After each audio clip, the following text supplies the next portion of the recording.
जय हिंद दोस्तों, मैं डॉक्टर आशुतोष अपने YouTube चैनल टुडेज ज्योग्राफी में आपका स्वागत करता हूं। मित्रों, आज हम कक्षा 9 विषय भूगोल का पार्ट 1 भारत आकार और स्थिति पढ़ेंगे। ये बहुत ही इंपॉर्टेंट चैप्टर है। इससे अनगिनत प्रश्न एनडीए, सीडीएस और यूपीएससी के एग्जामों में आते हैं। इसको बहुत ध्यान से पढ़िएगा, एक एक शब्दों को पढ़िएगा, एक एक ट्रिक को समझिएगा कि किस ट्रिक से कौन से आंकड़े को याद किया जा सकता है। वीडियो देखने से पहले आपसे अनुरोध है कि वीडियो को लाइक करें, शेयर करें और सब्सक्राइब अवश्य करें। आइए पढ़ते हैं कक्षा 9 का पाठ 1 भारत आकार और स्थिति।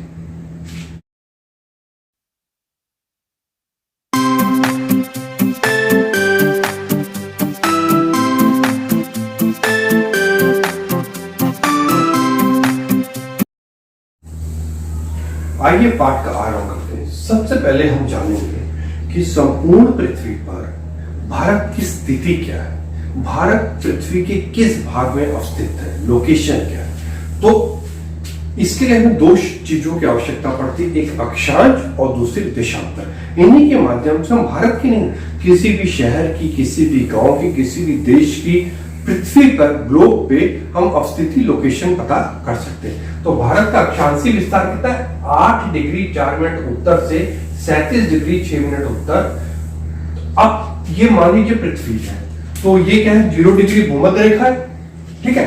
यहां पे उत्तर वर्ड यूज किया है। देखिए, जो भूमध्य रेखा के जो उत्तरी भाग है, ये वाला भाग, इसको उत्तरी गोलार्ध कहते हैं और नीचे के भाग को दक्षिणी गोलार्ध कहते हैं। ये 0 डिग्री है, ये 90 डिग्री उत्तरी ध्रुव है, 90 डिग्री दक्षिणी ध्रुव। तो कुल कितने अक्षांश रेखा है? थोड़ा रिवाइज कर लेते हैं। 90 प्लस 90 प्लस 1 के भूमध्य रेखा 0, तो कितना हो गया? 181। लेकिन क्या वास्तव में 181 अक्षांश रेखा है? नहीं। भूगोल विद्ता ज्योग्राफर्स ये कहते हैं कि उत्तरी ध्रुव दक्षिणी ध्रुव चूंकि पॉइंट है, तो इसमें से 181 में से 2 माइनस कर देते हैं, तो कुल कितनी है? 179 रेखाएं मानी जाती। मतलब 89 उत्तरी ध्रुव में, 89 दक्षिणी ध्रुव में।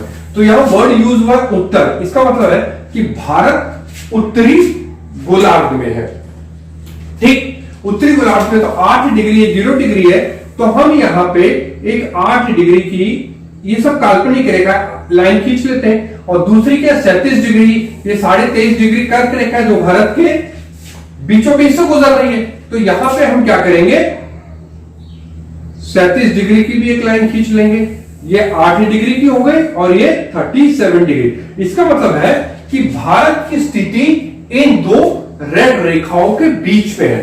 तो ये कंफर्म हो गया कि भारत उत्तरी गोलार्ध में स्थित है। लेकिन आप तो ये 8 डिग्री की रेखा और 37 डिग्री की रेखा, 37 डिग्री की रेखा पूरे पृथ्वी पर खींची गई है। तो पूरे पृथ्वी पे तो भारत का विस्तार नहीं, भगवान करे एक दिन हो जाए, लेकिन वर्तमान में तो स्थिति नहीं है। तो इसके लिए हम कौन सा वर्ड यूज करेंगे? देशांतर। इसके लिए हम देशांतर शब्द का इस्तेमाल करते हैं, जो पृथ्वी को दो भागों में बांटता है। ये बीचों बीच से ना होके ये 90 डिग्री, ये नॉर्थ पोल और ये साउथ पोल, ठीक है। उत्तरी ध्रुव दक्षिणी ध्रुव से को जो काल्पनिक रेखा मिलाती है, उसको हम कहते हैं देशांतर। इधर के भाग को, देशांतर भी पृथ्वी को दो भागों में बांटता है। इधर के भाग को पूर्वी गोलार्ध और इधर के भाग को दक्षिणी गोलार्ध। गोलार्ध का मतलब होता है गोले का आधा, हेमिस्फीयर, मतलब हाफ ऑफ द सर्कल। तो यहां पे पूर्वी गोलार्ध हो गया। हमने यहां पे ये जो कुल पृथ्वी पे जो देशांतर रेखा है वो 360 के करीब है। 180 इस तरफ है और 180 इस तरफ है। लेकिन सबसे मजे की बात है कि इधर 180 डिग्री पूर्वी और 180 डिग्री पश्चिमी एक ही रेखा है। तो कुल पृथ्वी पे कितनी रेखाएं हो गई? 360। अब भारत की स्थिति क्या है? 68 डिग्री पूरब से 97 डिग्री पूरब। इसका मतलब भारत के पूर्वी गोलार्ध में, यदि हम इसको 50 के इंटरवल में ले लेंगे, 50 की रेखा है और ये 100 की रेखा है, तो इसका क्या मतलब है कि भारत की स्थिति कहीं यहां पे है, ऊपर से नीचे तक कहीं पे है। अब यदि हम दोनों को जोड़ दिया जाए यहां पे इस तरह, इस तरह यदि हम दोनों को जोड़ दें बीचों बीच, ये देशांतर रेखा खींच गई तो 50-50 डिग्री पे खींची गई थी। एक 50 डिग्री हमने यहां खींच दी और दूसरी 50 डिग्री यहां खींच दी। और भारत की स्थिति क्या, 68 पूर्व से 97 पूरी, मतलब इस 50 और इस 50 के बीच में है। इसका मतलब है कि भारत की स्थिति इस भाग पे है। तो ये कौन सा भाग हो गया, एक तो उत्तरी भाग हो गया, दूसरा पूर्वी। तो भारत किस जगह पे है, उत्तर पूर्वी गोलार्ध में। मुझे आशा कि ये बिल्कुल क्लियर हो गया आपको कि भारत की जो स्थिति है विश्व पृथ्वी पर वो उत्तरी पूर्वी गोलार्ध में है। अब आइए इस अक्षांशीय देशांतरी विस्तार को मानचित्र पर देख लेते हैं भारत के। जैसे हमने देखा कि भारत का 8 डिग्री है। यदि हम ये जो डिग्री, इसको मान लें कि 0 डिग्री भूमध्य रेखा, ये भूमध्य रेखा होगी, ठीक है। यहां पे ऊपर लिख देता हूं, आपको दिखाई देगा भूमध्य रेखा। तो यहां से हम स्टार्ट करेंगे, क्योंकि 0 डिग्री तो ऊपर आएंगे तो 8.5 डिग्री। तो ये जो भारत का दक्षिणतम बिंदु है, ये मुख्य भूमि का, ध्यान रखिएगा, कन्याकुमारी। यहां पे कन्याकुमारी भारत की मुख्य भूमि का जो लास्ट पॉइंट है वो कन्याकुमारी है। उससे वास्तव में उससे पहले क्या था, यहां पे था इंदिरा पॉइंट, ये था ग्रेट निकोबार में। इंदिरा पॉइंट ग्रेट है 6 डिग्री 4 मिनट पे था। लेकिन 2004 की सुनामी में क्या हुआ, ये पॉइंट समुद्र के अंदर डूब गया। तो यदि देखा जाए वर्तमान में जो भारत का दक्षिणी बिंदु है वो क्या है, कन्याकुमारी 8 डिग्री। इसी तरह हम उत्तर में जाएंगे तो इंदिरा कॉल है 37 डिग्री 6 मिनट इंदिरा कॉल। यदि आप पुरानी भूगोल की किताबों में या जनरल नॉलेज की किताबों में देखेंगे तो इंदिरा कॉल आपको जम्मू कश्मीर में दिखाई देगा, लेकिन वर्तमान में ये लद्दाख केंद्र शासित प्रदेश में स्थित है। इसी प्रकार पूर्वी भाग कीबिथु, ये रहा पूर्वी भाग का जो आखिरी बिंदु है उसको कीबिथु नाम से जानते हैं, जो अरुणाचल प्रदेश में है। इसी प्रकार पश्चिमी भाग 68 डिग्री 7 डिग्री मिनट पूर्व पे है गोरमोता, जो गुजरात में है। तो ये बहुत अच्छी तरह याद रखना है कि हमारा उत्तरी बिंदु कौन सा, इंदिरा कॉल, दक्षिणी बिंदु कन्याकुमारी। यदि वहां पे इंदिरा पॉइंट या पैगमिलियन पॉइंट भी कहते हैं इसको दिया है तो आप उसी को लगाइएगा। पूर्वी बिंदु कीबिथु और पश्चिमी बिंदु गोरमोता। ये बहुत अच्छी तरह इसको ध्यान में रखिएगा। भारत का जो कुल क्षेत्रफल है वो करीब है 32,87,263 वर्ग किलोमीटर। ये है, इसका 32,87,263 स्क्वायर किलोमीटर। इसके अंतर्गत हम मुख्य भूमि के संपूर्ण भूभाग को, अंडमान निकोबार और लक्षद्वीप के भाग को भी सम्मिलित करते हैं। ये जो पूरा पृथ्वी, ये जो हमारा पूरा कुल क्षेत्रफल है, ये पृथ्वी के विश्व का सिर्फ 2.4 है। इसका मतलब है यदि हम यहाँ संपूर्ण पृथ्वी पे ये पूरा मान लीजिए भूभाग ये पानी नहीं है तो भारत कितना है 2.4। इसका मतलब एक बिंदु यहां से खींचे, ये पतली सी लाइन, ये 2.4 है। लेकिन मजे की बात क्या है कि इस 2.4 में भारत में विश्व की 17% जनसंख्या रहती है।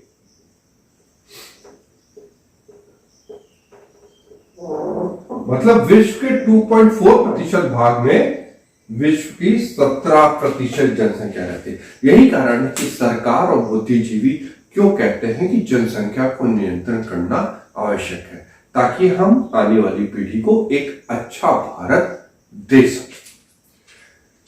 उत्तर दक्षिण विस्तार कितना है, उत्तर का मतलब इंदिरा कॉल से लेके कन्याकुमारी तक ये है 3,214 किलोमीटर। उत्तर दक्षिण 3,214 किलोमीटर। इसको याद कैसे रखेंगे, ये बहुत ही सिंपल है। देखिए क्या लिखा है 3214 1 2 3 4। इस तरह यदि इसको याद रखेंगे, ट्रिक्स होती हैं, इसको सबकी अपनी अपनी ट्रिक्स होती है। मेरी है कि 1 2 3 4 लिखेंगे तो भारत का उत्तर दक्षिण विस्तार आ जाएगा। इसी प्रकार पूर्व पश्चिम विस्तार क्या है, इसका मतलब पश्चिम में गुजरात गोरमोता से लेके किबुत्सी तक कितना है, 2933 किलोमीटर। इसको बहुत अच्छी तरह ध्यान से याद रखना है।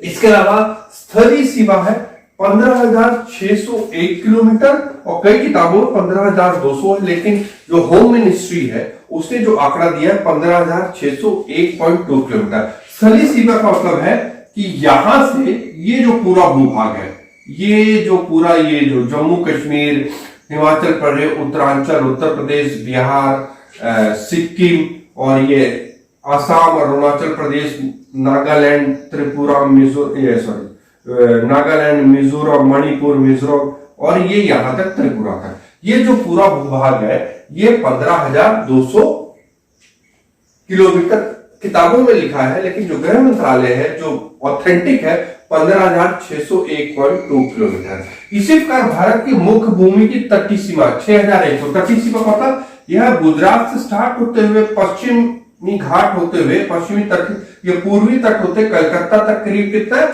6,100 किलोमीटर है। लेकिन यदि हम द्वीप समूह मतलब अंडमान निकोबार और इसको भी ले लेंगे तो कुल लंबाई कितनी है, 7,516.2 किलोमीटर। इसको बहुत अच्छी तरह याद रखना है कि मुख्य भूमि पे जो तटीय लंबाई है 6,100 किलोमीटर है और जब अंडमान निकोबार और लक्षद्वीप समूह को हम मिला लेंगे तब है 7,516.2 किलोमीटर है। और ये क्वेश्चन तो इतनी बार आया है कि हर दूसरे एग्जाम में रिपीट होता है कि भारत में सर्वाधिक तटीय लंबाई कहां की है। यदि देखा जाए तो सर्वाधिक लंबाई कहां है, अंडमान निकोबार की है जो कि केंद्र शासित प्रदेश है। कई बार क्या होता है, किस राज्य में भारत की सर्वाधिक समुद्री सीमा है, तब आपको क्या लिखना है, गुजरात और फिर आंध्र प्रदेश। लेकिन सीक्वेंस से याद कर लीजिएगा, अंडमान निकोबार प्रथम स्थान पे, गुजरात सेकंड स्थान पे और आंध्र प्रदेश थर्ड स्थान पर आता है। आपको जैसे मालूम है कि भारत के बीचों बीच से कर्क रेखा गुजरती है, जिसके कारण भारत का ये उत्तरी भाग उपोषण भाग है और ये उष्णकटिबंधीय भाग में आता है। क्वेश्चन क्या पूछे जाते हैं परीक्षाओं में कि कर्क रेखा किन किन राज्यों से गुजरती है, ये बहुत इंपॉर्टेंट है। इसको अपने सीक्वेंस में याद रखना है, चाहे पूर्व से पश्चिम याद रखिए चाहे पश्चिम से पूर्व। तो कहां से गुजरती है, देखिए सबसे पहले गुजरात, फिर थोड़ा भाग राजस्थान, फिर मध्य प्रदेश, फिर छत्तीसगढ़, झारखंड, पश्चिम बंगाल, त्रिपुरा और मिजोरम। कुल कितने हो गए, ये 8 राज्यों से गुजरती है। इसको जब मानचित्र में पढ़ेगा तो थोड़ा ध्यान रखिएगा कि झारखंड की राजधानी रांची और मध्य प्रदेश की राजधानी भोपाल की स्थिति कर्क रेखा पे कहां है। रांची तो बिल्कुल कर्क रेखा के पास स्थित है, इसी प्रकार भोपाल भी। आपको याद रखना है कि त्रिपुरा और मिजोरम की राजधानी क्या कर्क रेखा के उत्तर में है कि कर्क रेखा के दक्षिण में स्थित है। सॉरी। इसी प्रकार मानक रेखा जहां से भारत का स्थानीय समय लिया जाता है वो क्या है, ये उत्तर प्रदेश, मध्य प्रदेश, छत्तीसगढ़, उड़ीसा और आंध्र प्रदेश। ये कुल कितने हो गए, 5। कर्क रेखा 8 राज्यों से गुजरती और मानक रेखा 5 राज्यों से गुजरती। एक बार सीडीएस में प्रश्न आया था कि कर्क रेखा और मानक रेखा एक दूसरे को कहां काटती है, तो यदि इन दोनों में कौन से नाम सेम है, एक मध्य प्रदेश और दूसरा छत्तीसगढ़, लेकिन जहां पे कर्क रेखा और मानक रेखा, ये कर्क रेखा और ये मानक रेखा एक दूसरे को काटती है, वो है छत्तीसगढ़। इसको बहुत अच्छी तरह याद रखिएगा, छत्तीसगढ़ में कर्क रेखा और मानक रेखा एक दूसरे को काटती है। अब हम पढ़ेंगे मानक रेखा या स्टैंडर्ड मेरिडियन। स्टैंडर्ड मेरिडियन वास्तव में वो रेखा होती है जो देश के बीचों बीच से गुजरती है। देश के बीचों बीच के भूभाग से नहीं, हम इसके देशांतरी विस्तार के आधार पे जो मध्य की देशांतर होती है वहां से इसको लेते हैं। इसकी क्यों आवश्यकता पड़ती है, इसकी आवश्यकता इसलिए पड़ती है कि देश की समय को लागू करने में महत्वपूर्ण भूमिका निभाती है। जैसा कि हम जानते हैं कि पृथ्वी किस दिशा में घूमती है? पश्चिम से पूर्व। इसका मतलब है कि यदि हम इसको यहां पे बना दें तो ये पूर्वी भाग है और ये पश्चिमी भाग है। पश्चिम से पूर्व घूमती है, मतलब इस भाग में सूर्योदय पहले होता है और इस भाग में सूर्योदय बाद। तो इसका मतलब यहाँ पे समय आगे चलता है, यहाँ पे समय पीछे चलता है। ठीक है, यहाँ पे हम पूर्व लिख लेते हैं दोनों तरफ, तो आपको और क्लियर हो जाएगा। अब देखिए, जैसा कि हम जानते हैं कि जो सूर्य है वो एक देशांतर से दूसरे देशांतर आने में 4 मिनट का समय लगता है। ठीक है, सूर्य को एक देशांतर से दूसरे देशांतर में क्रॉस करने में 4 मिनट का समय लगता है। इसके आधार पर यदि हम देखेंगे तो भारत के पूर्वी बिंदु है और ये पश्चिमी बिंदु है। तो यदि हमने इसको क्लास इंटरवल में माना है 97, 87, 77, 67, इसको 10-10 देशांतरों में बांटा है, तो यहां पे कितना अंतर आएगा? यदि यहां से आने पे 40 मिनट, यहां से आने पे 40 मिनट, यहां से है, क्योंकि 10 into 4 40 मिनट होगा। अब इसकी क्यों आवश्यकता पड़ती है? इसको छोटे से टेलीविजन के उदाहरण से मैं आपको समझाता हूं। आपने कभी देखा है कि जब गुवाहाटी या कलकत्ता से शाम को 6 बजे समाचार आता है, लाइव ग्राउंड रिपोर्टिंग होती है, तो एंकर के पीछे बिल्कुल अंधेरा होता है। और ठीक उसी वक्त यदि अहमदाबाद, गुजरात से या बंबई से कोई रिपोर्टिंग हो रही होती है, ठीक 6 बजे के करीब की बात कर रहा हूं, तो एंकर के पीछे पूरा उजाला होता है। ऐसा क्यों होता है? वो सूर्य के मूवमेंट के कारण होता है। क्योंकि पृथ्वी पश्चिम से पूर्व घूम रही है, इसका मतलब भारत के इस भाग में सूर्य पहले निकलता है और इस भाग में सूर्य बाद में निकलता है। जो लोग कभी गुवाहाटी गए हो, असम गए हो, तो आप वहां पे आप देखेंगे सुबह के 3 बजा होगा तो एकदम सूर्य निकल चुका होगा, उजाला होगा एकदम। लेकिन आपकी घड़ी तो 3 बजे। आप यदि मेरा जैसा जो प्रयागराज में रहता है वो तो सोचेगा यार 3 बजे तो बिल्कुल अंधेरा होता है, या तो सूर्य निकल गया, अपनी घड़ी टटोलने लगेगा कहीं खराब तो नहीं हो गई। लेकिन नहीं, वास्तव में ऐसा नहीं था। वहां पे 3 बजे ही सूर्य निकलता है, लेकिन भारत के मानक समय के अनुसार नहीं होता। उसका कारण होता है कि मान लीजिए एक ट्रेन, हवाई जहाज से आप यात्रा करते हैं भारत के पूर्वी भाग से पश्चिमी भाग में, तो 5 बजे एक ट्रेन वहां से उड़ता है स्थानीय समय के अनुसार। उड़ेगा तो वो जब ए पॉइंट से उड़ेगा बी पॉइंट पे आने पे 40 मिनट लेगा। लेकिन 40 जब यहां से उड़ा तो यहां पे कितना था? 4:20 पे था। तो 40 मिनट लेगा तो यहां भी 5 ही बज रहा होगा स्थानीय समय। जब यहां पे आएगा तब भी 5 बज रहा होगा, जब वहां यहां 2 लैंड करेगा तब भी यहां 5 ही बज रहा होगा। तो ये कैसे हो गया कि एक व्यक्ति 5 बजे उड़ा और सी और डी स्थान पे 5 ही बजे पहुंचा? लोकल टाइम 5 ही बजे था। यहां का जब उड़ा था तो लोकल टाइम भी 5 बजे था, यहां जब उतरा तब भी लोकल टाइम 5 ही था, क्योंकि 2 घंटे में सूर्य यहां पे हो गया। तो इस समस्या को दूर करने के लिए क्या किया भारत सरकार ने? 97 से 68, ये जो है 68 के, ये वाला 68 यहां पे आएगा, सॉरी 68, इनके मध्य से एक देशांतर चुना। तो इन लोगों के ये करीब कितना है? 68 माइनस 97 करेंगे तो मोटा मोटा ये 30 बैठता है। यदि ये 25 और तो 30 बैठता है। तो इसका मतलब है कि इसके बीचों बीच से 82 degree and half, 82 degree half से को ले लेंगे। अब यहां पे 4:20 हो रहा है भाई, 5 बजे यहां पर 40 मिनट है, 4:20 तो यहां कितना होगा बताइए? 3 बज रहा होगा करीब, यहां 3 बज रहा होगा।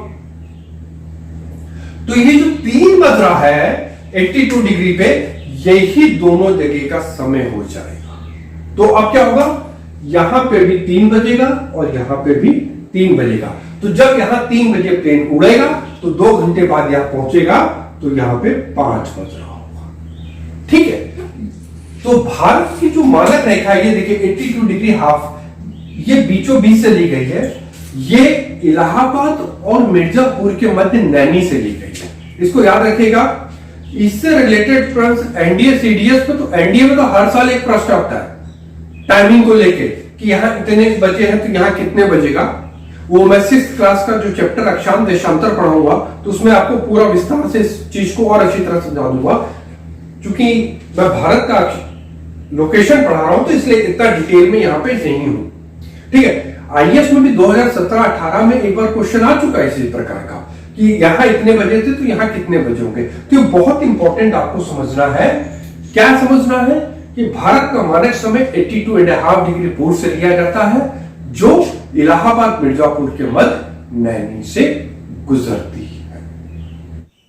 अब जो हम पढ़ने जा रहे हैं बहुत इंपॉर्टेंट टॉपिक है, इसको बहुत ध्यान से पढ़िएगा और चाहिए तो स्क्रीनशॉट ले लीजिएगा। 2019 से पहले कौन केंद्र शासित प्रदेश बड़ा था, कौन छोटा था, ये बिल्कुल बदल गया है। साथ ही साथ इस टॉपिक से संबंधित हर परीक्षाओं में प्रश्न आते हैं, इवन यूपीएससी में तो मानचित्र भी इसी से संबंधित आता है कि भारत के कौन कौन से राज्य अंतरराष्ट्रीय सीमा पे स्थित है, मतलब अन्य देशों को छूते हैं, कौन कौन से राज्य और कितने राज्य जलीय सीमा पे समुद्र में, कौन कौन राज्य ना अंतरराष्ट्रीय सीमा पे है और ना समुद्र तट को छूते हैं। तो इस सेक्शन को बहुत अच्छी तरह आप समझिएगा। मेरा आपको वादा है, या विश्वास दिलाता हूं कि एक बार आप समझ लेंगे तो आप कोई भी क्वेश्चन किसी भी परीक्षा में कभी भी गलत करके नहीं आएंगे। बस आपको ध्यान लगा के इसको सुनना है और समझना है। 2019 से भारत में कितने हो गए? 28 राज्य। पहले कितने थे? 29 थे। जब जम्मू कश्मीर 2 भागों में बांट दिया गया 5 अगस्त को, तो और जिसका नोटिफिकेशन 31 अक्टूबर 2019 को हुआ, तो भारत में कुल 28 राज्य हो गए और केंद्र शासित प्रदेश कितने? 8 इसलिए है कि दादर और नागर हवेली और दमन दीव दोनों को मिला के एक केंद्र शासित प्रदेश बना दिया गया। क्षेत्रफल की दृष्टि से जो बड़े राज्य हैं उसमें बहुत ज्यादा परिवर्तन नहीं आया। सबसे बड़ा राज्य कौन सा है? राजस्थान नंबर 1, फिर मध्य प्रदेश 2, महाराष्ट्र 3,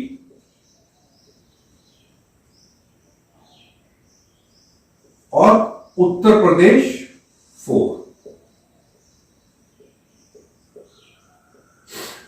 आपको इस तरह बहुत आसानी से याद हो जाएगा कि कौन पहले नंबर पे है, कौन दूसरे, कौन तीसरे, कौन चौथे। क्षेत्रफल की दृष्टि से यदि छोटे राज्य देखा जाए तो सबसे पहले है गोवा,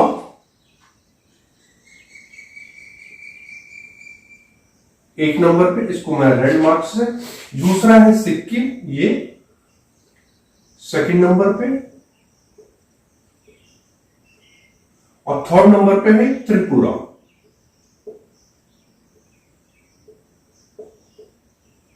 ये भारत के बड़े और छोटे राज्य हैं, इनकी लोकेशन बहुत अच्छी तरह आप इसको याद कर लीजिए। अब आइए केंद्र शासित प्रदेश हैं। पहले सबसे बड़ा केंद्र शासित प्रदेश आप क्या पढ़ते थे? अंडमान निकोबार पढ़ते थे, लेकिन नहीं, अब सबसे बड़ा केंद्र शासित प्रदेश हो गया जम्मू कश्मीर, लद्दाख और अंडमान निकोबार। ये है जम्मू कश्मीर, ये दूसरा है लद्दाख, यहां पे हम लोग लिख लेते हैं जम्मू कश्मीर, लद्दाख, और तीसरा है अंडमान निकोबार।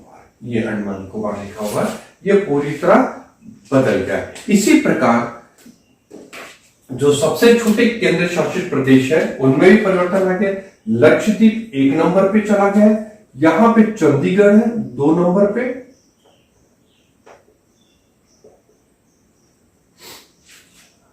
ठीक है, और तीसरा है पुडुचेरी। कई जगह पे यहां पे भी है, यहां पे भी है, ये 3 नंबर पे है पुडुचेरी। तो ये यूनियन टेरिटरीज है। यदि मैं इनको ट्राइंगल बना दूं ताकि आपको इनको समझने में आसानी रहे कि जो ट्राइंगल्स है वो किसको वो करते हैं, लक्षद्वीप केंद्र शासित प्रदेशों को इंडिकेट कर रहे हैं, ताकि आपको इनको समझने में आसानी रहे। भारत और उसके पड़ोसी देश, ये भारत का मानचित्र है, और कौन कौन से देश जो भारत के पूर्व, पश्चिम, उत्तर, दक्षिण में, तो सबसे पहले हम पश्चिम में स्टार्ट करेंगे, पाकिस्तान। देख रहे हैं आप, 3323 किलोमीटर इस सीमा रेखा छूती है। और कौन कौन से राज्य हैं जो इसकी सीमा रेखा को छू रहे हैं? ये है जैसे गुजरात है, ये राजस्थान है, ये पंजाब है, ये जम्मू कश्मीर केंद्र शासित प्रदेश है, और ये लद्दाख का केंद्र शासित प्रदेश है। उसके बाद हम उत्तर में आएंगे, तो उत्तर में 3 देश भारत की सीमा को छूते हैं। यदि एक चीन है जो सबसे बड़ी सीमा को छूता है, उसके बाद नेपाल है, और तीसरा ये भूटान है। चीन को जो सीमा छूती है वो लद्दाख का छूती है, और इधर हिमाचल प्रदेश की सीमा छूती है, और ये उत्तराखंड की छूती है। और नेपाल को कौन कौन सी सीमाएं छूती है? ये उत्तराखंड है, उत्तर प्रदेश, बिहार, सिक्किम और की सीमा, और ये थोड़ा सा आपका जो असम कह सकते, पश्चिम बंगाल की छूती है। यहां पे भूटान देख रहे हैं, भूटान की राजधानी क्या? थिम्पू, और नेपाल की राजधानी काठमांडू। ये राजधानियां भी आपको थोड़ा बहुत याद। ये कौन सी है? सिक्किम, पश्चिम बंगाल, और ये असम, और ये अरुणाचल प्रदेश की सीमा छूती है। पूर्व में जो एक देश है भारत के, वो म्यांमार है, जिसका पूर्व नाम बर्मा था। उसको कौन कौन सी छूती है? अरुणाचल प्रदेश, नागालैंड, मणिपुर, मिजोरम। और ये जो आप देख रहे हैं उत्तर दक्षिण की, या पूरा दक्षिण ही कहेंगे, उत्तर पूर्व में बांग्लादेश। ये बहुत इंपॉर्टेंट है कि जितने भी पड़ोसी राज्य हैं भारत के, जितने भी पड़ोसी देश हैं भारत के, उनमें सबसे ज्यादा लंबी सीमा किसकी है? बांग्लादेश की है। 4096 कुछ किलोमीटर, 7 किलोमीटर है। तो सबसे ज्यादा लंबी सीमा इसी की है। पश्चिम बंगाल, मेघालय, असम, त्रिपुरा, मिजोरम, ये सारे राज्य हैं जो भारत के बांग्लादेश को छूते। इधर है थोड़ी सी सीमा है अफगानिस्तान की, 106 किलोमीटर। ये भारत से सीधा नहीं छूती है। उसका कारण है कि ये जो हिस्सा है ऊपर वाला, भारत के उत्तरी हिस्सा, वो पाकिस्तान अधिकृत कश्मीर या पाकिस्तान के कब्जे वाले कश्मीर में, इसलिए अफगानिस्तान की सीमा भारत से प्रशासनिक रूप से छूती है, लेकिन भौतिक रूप से इस वक्त नहीं छूती। कुछ देशों की सीमाओं के कुछ नाम भी है, जैसे पाकिस्तान की सीमा को कहते हैं red Cliff. Red Cliff. Bharat और चीन की सीमा को कहते हैं मैकमोहन। और भारत और अफगानिस्तान की सीमा को कहते हैं ड्यूरेंट सीमा रेखा कहते हैं। दक्षिण में एक द्वीप है जिसको श्रीलंका कहा जाता है। श्रीलंका की राजधानी क्या है? कोलंबो। ठीक है। ये जो बिंदी देख रहे हैं, ये लाइन सी, ये है राम सेतु, जो माना जाता है कि श्री रामचंद्र जी जब श्रीलंका में सीता जी की खोज में गए थे, तो इस सेतु को निर्माण किया था। इसको भारत और श्रीलंका को जो अलग करता है वो पाक जल संधि कहते हैं। इसको बहुत अच्छी तरह याद रखिएगा, क्योंकि मैंने देखा है कि बहुत सारे बच्चे पाक जल संधि किसके बीच में है, तो सीधा पाकिस्तान चले जाते हैं पाक जल संधि को लेकर। नहीं, वो भारत और श्रीलंका, तमिलनाडु और श्रीलंका की जाफना प्रायद्वीप के बीच में है। और इधर के भाग को क्या कहते हैं? मन्नार की खाड़ी कहते हैं। ये पूरा जो पूर्वी भाग है, ये पश्चिमी भाग है भारत का, ये अरब सागर है, और ये पूर्वी भाग है बंगाल की खाड़ी, और नीचे वाला क्या है? पूरा हिंद महासागर है। ये गुजरात के जो बीच का भाग है वो कच्छ की खाड़ी कहलाता है, और ये वाला भाग खंभात की खाड़ी कहलाता है। भारत में 2 द्वीप समूह है, अंडमान निकोबार और लक्षद्वीप। अंडमान में करीब 572 द्वीप है, जिसमें 36 पे लोग रहते हैं। 36 पे लोग रहते हैं, और इसकी राजधानी है पोर्ट ब्लेयर।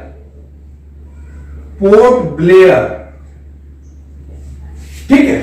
और ये जो सुमात्रा है, ये ग्रेट निकोबार है, ये, और ये सुमात्रा द्वीप है जो इंडोनेशिया का इसको अलग करता है। इसी तरह लक्षद्वीप में 36 द्वीप है करीब। जो लक्षद्वीप का नाम था उसका अमीनी द्वीप पहले था। 1973 में इसका नाम लक्षद्वीप रखा गया। तो ये भारत के पड़ोसी देश थे जो आपको बहुत ध्यान से याद रखना है। इसमें जो बेसिक क्वेश्चन पूछा जाता है कि कौन सा देश भारत के उत्तर में है, कौन दक्षिण में है, कौन पूर्व में है, कौन पश्चिम में, किसकी सीमा रेखा सबसे लंबी है? तो सबसे पहले लंबी किसकी है? बांग्लादेश की, दूसरे नंबर पे चीन की, तीसरे नंबर पर पाकिस्तान की, चौथे नंबर पर नेपाल की, पांचवें नंबर पर म्यांमार की, छठे नंबर पर भूटान की और सातवें नंबर पर अफगानिस्तान की है। ये था कक्षा 9 का पहला पाठ, भारत आकार और स्थिति। मुझे आशा है और पूर्ण विश्वास है कि आपको एक एक चीज समझ आ गई होगी कि कौन भारत के उत्तर में है, कौन दक्षिण में है, भारत की स्थलीय सीमा कितनी लंबी है, भारत की मुख्य जलीय सीमा कितनी लंबी है, भारत की कुल जलीय सीमा कितनी लंबी है। ये सारे प्रश्न अब आप करने में सक्षम होंगे। वीडियो में जो भी आपको पसंद आया या जो भी कमी लगी उसको कमेंट बॉक्स में जरूर सुझाव दीजिएगा। और आपसे फिर अनुरोध है कि आप मेरे वीडियो को लाइक करें, शेयर करें, सब्सक्राइब करें। जय हिंद।